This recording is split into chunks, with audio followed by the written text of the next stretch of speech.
Ya, selamat pagi lagi bersama-sama dengan saya, Rasinus, yang akan membahas tentang norma, kode etik, dan sanksi yang ada dalam Badan Akreditasi Nasional.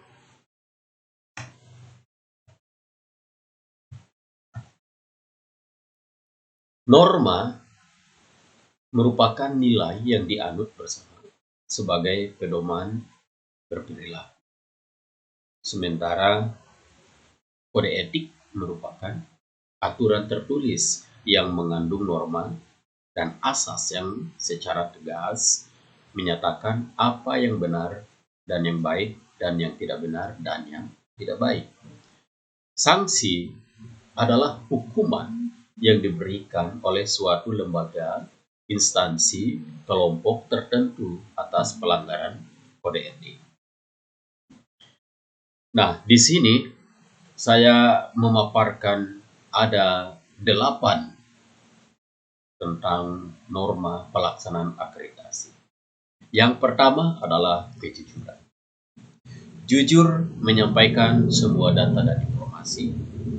Jujur melakukan pengamatan, wawancara, memvalidasi data, menganalisa data, membuat kesimpulan, dan menyusun rekomendasi.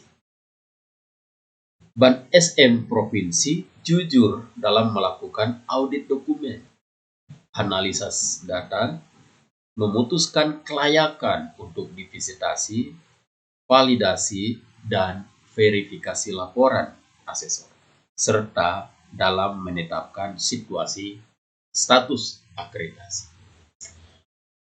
Mandiri. Jadi norma kedua adalah mandiri. Asesor provinsi tidak tergantung pada bantuan, tekanan, pihak lain, dan pertentangan kepentingan, konflik of interest, dalam seluruh proses pelaksanaan akreditasi. Profesionalisme.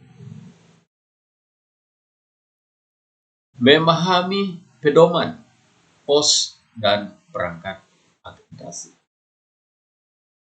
Sekolah. Asesor memahami pos, cakap menggunakan perangkat akreditasi, memberikan penilaian secara objektif, dan memberikan saran dan rekomendasi. Ban SM Provinsi memahami dan menjalankan tugas sesuai dengan fungsinya. Keadilan.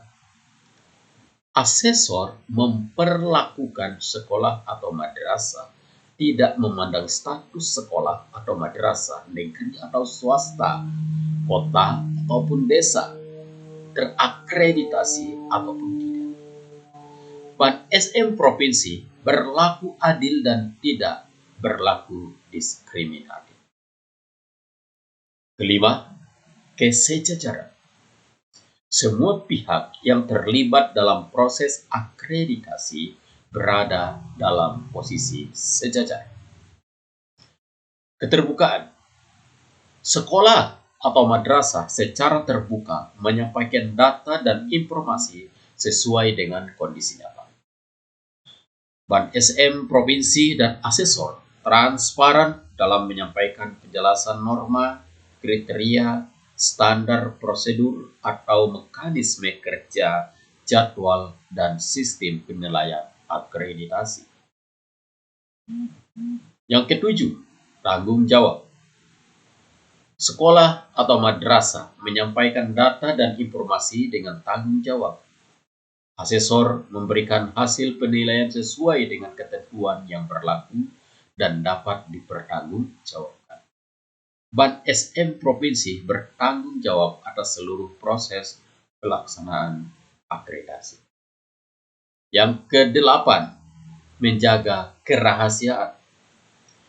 Ban SM Provinsi dan asesor harus menjaga kerahasiaan data dan informasi yang diperoleh dalam proses akreditasi. Kode etik. Yang pertama bagi asesor.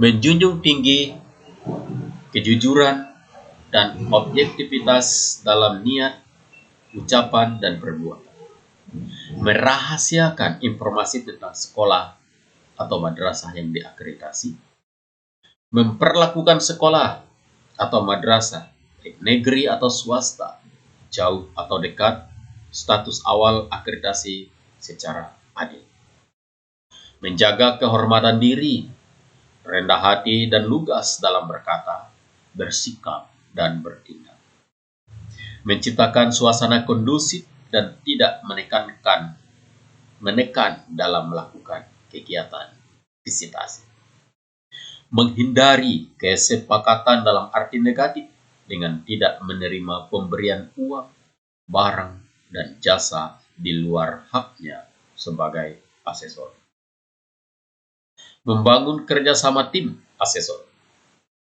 menyimak argumentasi yang disampaikan oleh responden, memfokuskan pada pertanyaan terkait akreditasi, dan mematuhi aturan yang berlaku bagi asesor dan bersedia menerima konsekuensi atas pelanggaran yang dilakukan. Kode etik sekolah atau madrasah.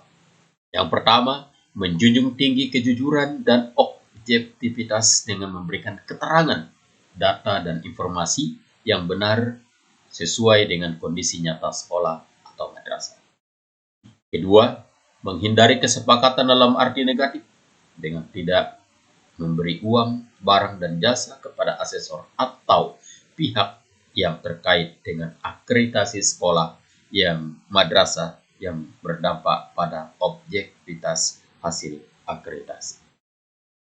Mendukung kegiatan akreditasi dengan menciptakan suasana bersahabat kondusif saat visitasi. Mematuhi aturan berlaku bagi sekolah madrasah dan bersedia menerima konsekuensi atas pelanggaran yang dilakukan. Kode etik BAN SM Provinsi dan KPA. Menjunjung tinggi kejujuran, objektivitas baik dalam niat, ucapan, maupun perkataan. Memberlakukan sekolah atau madrasah, baik negeri, swasta, jauh, dekat, dan status akreditasi awal atau belum secara adil. Menjaga kehormatan diri, rendah hati, dan lugas dalam berkata, bersikap, dan bertindak. Menghindari kesepakatan dalam arti negatif dengan tidak menerima pemberian uang, barang, dan jasa di luar haknya sebagai anggota BAN SM Provinsi. Membangun kerjasama sesama anggota BAN SM Provinsi KPA. Dan mematuhi aturan yang berlaku bagi BAN SM Provinsi atau KPA dan bersedia menerima konsekuensi atas pelanggaran yang dilakukan. Sekarang saya akan membahas tentang sanksi atau hukuman. Yang pertama bagi asesor. Ada pelanggaran ringan, sedang, dan berat. Ringan diberikan surat peringatan dari BAN SM berdasarkan data informasi dari BAN SM Provinsi dengan penjelasan pelanggaran yang dilakukan. Apabila sudah 3 kali melakukan pelanggaran ringan, maka masuk kategori pelanggaran sedang. Pelanggaran sedang diberikan surat peringatan dari BAN SM berdasarkan data informasi dari BAN SM Provinsi dengan penjelasan pelanggaran yang dilakukan. Tidak diberi penugasan visitasi minimal 1 tahun oleh BAN SM. Penundaan kesempatan mengikuti pelatihan asesor yang dilakukan oleh BAN SM atau BAN SM Provinsi. Pelanggaran berat langsung dinonaktifkan sebagai asesor BAN SM melalui surat keputusan dari Ketua BAN SM. Bagi sekolah, setiap pelanggaran kode etik yang dilakukan oleh sekolah atau madrasah akan ditentukan sanksinya oleh BAN SM berdasarkan laporan, data informasi,